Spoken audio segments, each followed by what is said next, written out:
চোখ কান খোলা রাখতে হবে। আজকে ফখরুল সাহেব বলেছেন মৌলবীদের কোনোদিন ক্ষমতা আসে নাই, আসার সম্ভাবনা নাই। আমি ফখরুল সাহেবকে বলবো, আপনি মৌলবী হিসাবে মৌলবাদী বলে কাকে মিন করতে চান? কে মৌলবাদী? হিন্দু মৌলবাদী, খ্রিস্টান মৌলবাদী, বৌদ্ধ মৌলবাদী, না মুসলিম মৌলবাদী? ইসলামী মৌলবাদ জিন্দাবাদ, জিন্দাবাদ। ইসলামী মৌলবাদ জিন্দাবাদ, জিন্দাবাদ।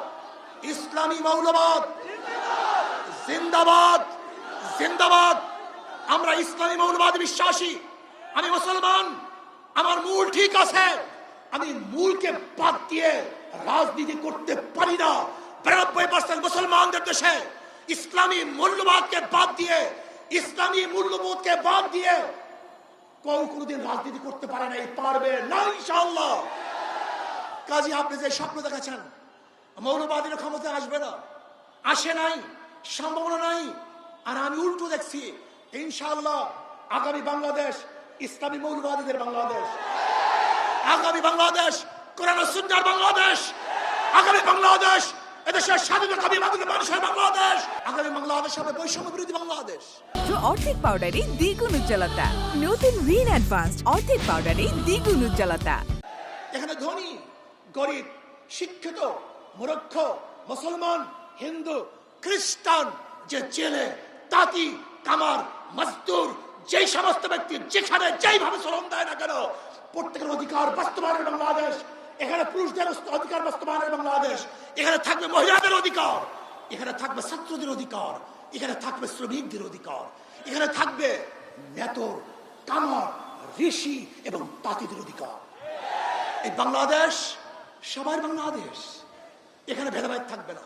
আজকে আমি জামায়াতকে বলবো, আপনাদের জন্য সুবর্ণ সুযোগ চলে আসছে।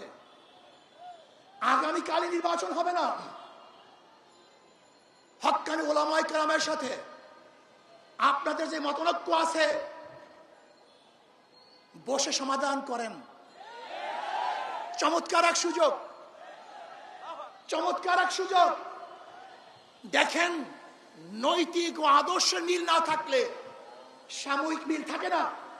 বিএনপির সাথে আপনাদের চরম দুস্তি ছিল, একই সাথে আন্দোলন সংগ্রাম করেছেন, কিন্তু আদর্শ নৈতিক মিল না থাকার কারণে উভয় প্ল্যাটফর্ম ভিন্ন হয়ে গেছে। আমরা চাই না অনৈতিক কোনো অনৈতিক কোনো মানে লোক দেখানো কোনো ঐক্য আমরা চাই না। আমরা চাই টেকসই স্থায়ী ঐক্য, যে ঐক্য হবে আর কোনোদিন ভাঙবে না, ফাটল হবে না। এর জন্য আমি জামায়াতকে বলবো, যদি আপনি মনে করেন আমাদেরকে কোনো রকমের বুঝিয়ে শুনিয়ে বর্তমান নির্বাচনের এই তরি পাড়ি দিবেন, এটা আমাদের দ্বারা সম্ভব না। আপনারা আসুন, বসুন, হক্কানি ওলামায়ে কেরামের সাথে যে মতনৈক্য আছে সেই মতনৈক্যগুলি মিটিয়ে আমরা এমন টেকসই এক ঐক্যবদ্ধ হব, যে ঐক্যবদ্ধ কেউ ভাঙতে পারবে না, কেউ চুটতে পারবে না। ইনশাআল্লাহ আগামী রাষ্ট্র হবে ইসলামের রাষ্ট্র।